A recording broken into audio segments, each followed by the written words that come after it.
देख रहे हैं तहलका लाइव टीवी, आपकी आवाज। अखिल भारतीय माथुर वैश्य महासभा की ओर से पचकुइयां स्थित भवन पर बीते दिनों दान में मिले हुए भूखंड को बेचने लगे आरोपों का खंडन करते हुए एक बैठक का आयोजन किया गया। वर्तमान राष्ट्रीय अध्यक्ष अशोक कुमार गुप्ता यानी बनारस ने कहा कि मैंने महासभा की मथुरा में प्राप्त दान भूखंड को ना तो बेच सकता हूं और ना ही बिक्री किया है। वास्तविकता ये है कि मथुरा की संदर्भित 500 गज वर्ग भूमि वर्ष 2007 में सुशीला गुप्ता जो कि मृतक हो गई हैं, उनके द्वारा वर्ष 2007 में उनके जरिए दान में महासभा को दी थी, परंतु उस भूमि पर कभी भी महासभा ने ना तो कब्जा लिया और ना ही उस भूमि के राजस्व अभिलेखों में अखिल भारतीय माथुर वैश्य महासभा का नाम अंकित कराकर भवन का निर्माण कराया।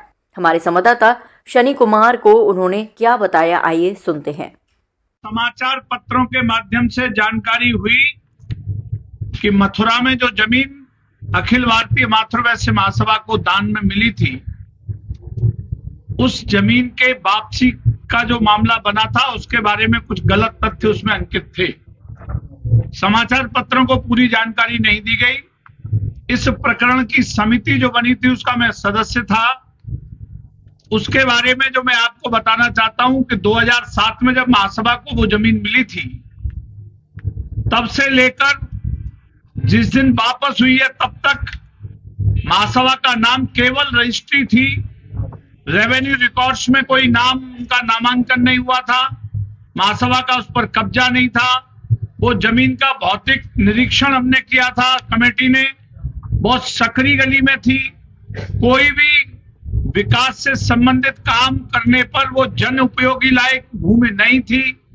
इन सारी परिस्थितियों को ध्यान में रखकर कमेटी ने ये निर्णय लिया था कि जिन दानदाताओं ने वो जमीन दी थी, उनके पुत्र के द्वारा ये याचना की गई थी कि तकनीकी कारणों से ये जमीन हम दान में नहीं दे सकते थे, लेकिन हमारी माताजी की इच्छा थी, उन्होंने दान में दे दी। अब चूंकि कुछ लोग हमारे परिवार के ही हैं, रिश्तेदार हैं, उन्होंने विवाद खड़ा कर दिया है, सिविल का मुकदमा चल रहा है, हम उसे निस्तारित करना चाहते हैं और माताजी की भावना के अनुसार 21 लाख रुपए का दान महासभा में देना चाहते हैं। महासभा के उपयोग की अगर भूमि है तो कोई दिक्कत नहीं, अगर उपयोग की नहीं है तो हमें वापस कर दी जाए। कमेटी ने उसका अध्ययन किया, निरीक्षण किया और तमाम कागजात का परीक्षण करने के बाद यह निर्णय हुआ कि सर्वसम्मति से जो कमेटी के सदस्य सभी थे, जिसमें तत्कालीन मंडलाध्यक्ष अशोक कुमार गुप्ता भी थे, निर्वाचन मंडल के वर्तमान अध्यक्ष हमारे अशोक गुप्ता भट्टे वाले थे, वीरेंद्र गुप्ता थे, ध्रुव कुमार आचार्य थे और मैं भी था। हम सबने जो निर्णय लिया, उस निर्णय में यह तय किया कि इनकी जो वापसी की बात है वो सही प्रतीत होती है। भूमि महासभा के उपयोग की नहीं है। महासभा में कोई निर्माण कार्य नहीं करा सकती, क्योंकि महासभा के द्वारा किया गया निर्माण कार्य जन उपयोगी होना चाहिए, वो संभव नहीं है। सकरी गली का मामला है, वहां आ जा नहीं सकते, कब्जा आज तक मिला नहीं है। इस सब दृष्टि से महासभा ने निर्णय लिया और वो वापस कर दी। सच यही है, यही आपके माध्यम से आम माथुर वैश्य तक जाएगा। तो जो आरोप लगे हैं वो अपने आप में निराधार, असत्य और झूठे साबित हो जाएंगे। धन्यवाद। सब पत्रकार बंधु, आपका माथुर वैश्य महासभा भवन में आपका बहुत बहुत स्वागत। सर्वप्रथम मैं ये बताना चाहूंगा कि माथुर वैश्य भवन से संबंध में राजनीति में जो लोग अब हाशिए पे आ गए हैं, वो तरह तरह के हथकंडे अपनाकर वर्तमान अध्यक्ष जी के कार्यकाल में जब उनकी दाल नहीं गली है तो मिथ्या प्रचार कर मनगढ़ंत झूठे अपमानजनक आरोप लगा रहे हैं। मैं सर्वप्रथम आपको बता दूं कि मथुरा में जो बात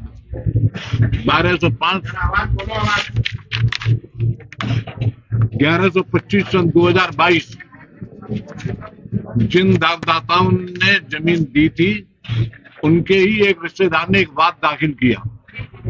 कानूनी तकनीकी दृष्टि से वो वाद दीवानी कचहरी में पोषणीय नहीं था, क्योंकि वो पुश्तैनी जायदाद कह के आए थे। तो जिन लोगों ने माथुर वैश्य भवन के लिए जो दान दिया था वो नितांत कानूनी रूप से गिफ्ट के अंदर नहीं आ सकता था। माननीय अध्यक्ष जी ने कृपा की, माननीय अध्यक्ष जी ने जब मुझसे कानूनी राय मांगी तो मैंने अध्यक्ष जी से कहा ये बात पूछनी ही नहीं है, ये गलत माथुर भवन के संबंध में बैनामा हो गया, इसका निरस्तीकरण 1 तारीख पर मथुरा की अदालत कर देगी, जिससे हम लोग हार जाएंगे। कुछ लोगों को ये बात पसंद नहीं आई, लेकिन अध्यक्ष जी बहुत जुनूनी व्यक्ति हैं, कर्म और धर्म से, ईमानदारी से मातृ समाज की सेवा करने में हमेशा संलग्न रहते हैं। इस आयु में भी इतना अधिक कार्य कर रहे हैं, जितनी प्रशंसा की जाए उतनी कम है। अध्यक्ष जी ने अपने तरफ से कुछ माननीय सदस्यों की राय लेकर इस वाद का निपटारा इस तरह किया कि जिनकी जमीन थी उनको वापस कर दी जाए। उस एवज में उन्होंने 21 लाख रुपया महासभा भवन में चेक के रूप में दान दिए, जो मातृ भवन के कोष में जमा हो गए। इसमें कोई हेराफेरी नहीं थी। उस बैठक में जो निर्णय हुआ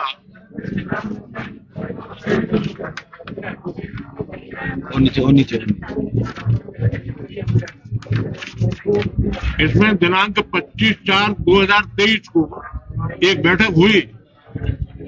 उस बैठक में कुंवर अशोक कुमार गुप्ता भट्टेवाले, श्री वीरेंद्र कुमार गुप्ता आगरा, मेरे मित्र श्री वसंत कुमार गुप्ता एडवोकेट, श्री ध्रुव कुमार आचार्य जी और मंडल अध्यक्ष अशोक कुमार गुप्ता मौजूद थे। हम आपको प्रतिनिधि दे रहे हैं कि सर्वसम्मति से ये निर्णय हुआ। महासभा में एक जो कार्य समिति से ऊपर बॉडी है, जो संविधान में परिवर्तन करती है, उसकी बैठक एजेंडा सब सर्कुलेट हो गया था। ये बैठक चेन्नई में हुई थी। वहां पे 3 मूल बिंदु रखे गए थे। पहला, जो लोग पदों पे 40 साल से बैठे हैं, कार्य समिति मेंबर, वो 2 सत्र से ज्यादा लगातार नहीं रह सकते। ये उन सबको मालूम था।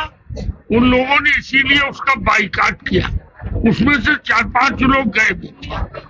दूसरा कारण, महासभा कहीं से रजिस्टर्ड नहीं थी। आपको विधान की कॉपी दे देंगे। जयपुर अधिवेशन में एक रजिस्ट्रेशन हम लोग का दिल्ली में था। उसके बाद जयपुर अधिवेशन हुआ 2007 में।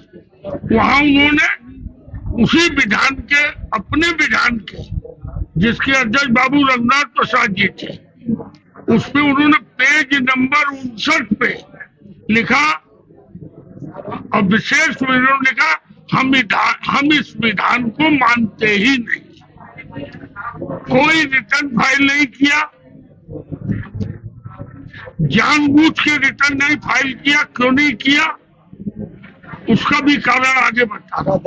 और हम लोग कभी रजिस्टर्ड थे ही नहीं। कई लोगों ने किया।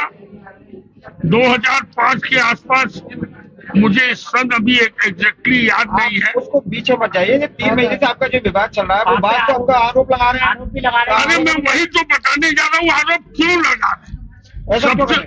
मैं आरोप क्यों लगा रहे हैं ये बता रहा हूँ। बताओ। फिर उसमें एक विधान में ये हो गया कि अब महासभा में, जो महासभा की ट्रस्ट है, उन ट्रस्टों में कोषाध्यक्ष चार्टर्ड अकाउंटेंट होगा। जो मैंने परिपाटी चली, अध्यक्ष ही अपना मंत्रिमंडल नियुक्त करता है। केवल कोष निरीक्षक चार्टर्ड अकाउंटेंट होगा।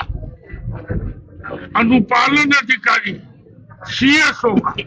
ये सब भवनों के लिए कंपलसरी होगा। इनको लगा कि जब ये प्रोफेशनल आ जाएंगे और चार्टर्ड अकाउंटेंट या CS अगर किसी गलत सर्टिफिकेट पे दस्तखत करेगा, बैकडेट में कर नहीं सकता। अकाउंट हर 3 महीने पे सर्कुलेट करने पड़ेंगे। ये इनको भाया नहीं। इन्होंने देखा कि हम लोग की तो चौधराहट जमींदारी और जो पैरासाइट बन के काम कर रहे हैं। आपको ताज्जुब होगा, ये भवन बगल वाला 22 लाख रुपए की लाइबिलिटी घाटे में, 2005 से लेबर वालों के मुकदमे। अभी कल हम लोगों ने सारे लेबर डिस्प्यूट 3.5 लाख रुपए जो गरीब आदमियों के बचे थे, कल सबको चेक दे दी, सबका हिसाब चुकता कर दिया। जो ये 20 साल में नहीं दे पाएगी, पैसे नहीं, और बाहर की लाइबिलिटी खड़ी कर दी। जब मैंने उस पर कड़ाई की, यहाँ प्रोफेशनल मैनेजमेंट था ही नहीं। अभी एक प्रस्ताव अम्बा जी की बैठक में जो हुआ, उस बैठक में ये भी हो गया कि अब इस भवन को हम लोग किसी प्रोफेशनल से राय दे के प्रोफेशनल मैनेजमेंट चलाएंगे और मिनिमम गारंटी लेंगे। अब तक हमारे पास लगभग 50 लाख से 1 करोड़ मिनिमम गारंटी खाली दोनों भवनों की मिल चुकी है, जो घाटे में है। तो घाटा क्या था, मैं आपको एक ही कागज अभी और दे रहा हूँ। इसी भवन में 1 लाख रुपए नगद निकाले गए, अकाउंट में लिख दिया नगर निगम का टैक्स का है, और नगर निगम को जो टैक्स दी, बैंक में खाता था, चेक से पेमेंट नहीं किया, नगद पेमेंट किया। नगद पेमेंट में 1 लाख रुपए उसमें घुसा दिया। वो 1 लाख रुपए कहीं और दिया गया था जो डूब गए थे। आपका आरोप है कि उन्होंने पैसे का गबन किया है। और जो आरोप, रिकॉर्ड यही बता रहा है। मैं आपको रिकॉर्ड बता रहा हूँ। जब हम लोगों ने सुनिए, आपकी बात कही, जब वित्तीय अनियमितता की, तो हम लोगों ने कार्य समिति में तय किया कि इनको मौका दिया जाए, 2 महीने का मौका दिया। आप देख रहे हैं तहलका लाइव टीवी, आपकी आवाज